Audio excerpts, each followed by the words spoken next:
प्रणाम सब गोटे के। आइ हम दुलेन अहाँ सबके रहीम के दोहा सुनाबै छी। हुनकर की कथन छलन है।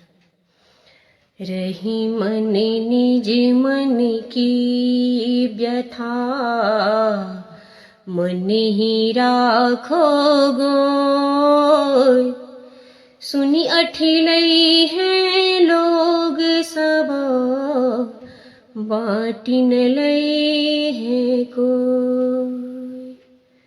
अपन मन के व्यथा अपना मने में राखे के चाही। दोसर लग में प्रकट केलासँ उपहासेटा होइ छै, केओ बाँटै नहि छथिन। अपन मन के दुखड़ा अगर फुर्सत अछि एहि औढ़ा ढरनदानी के कहियौ, ई सबके सुनै छथिन।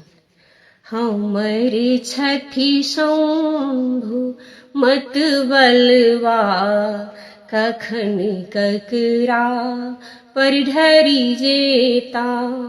हिनक छनि रूप बहुरंगा, कखन ककरा खुशी करता।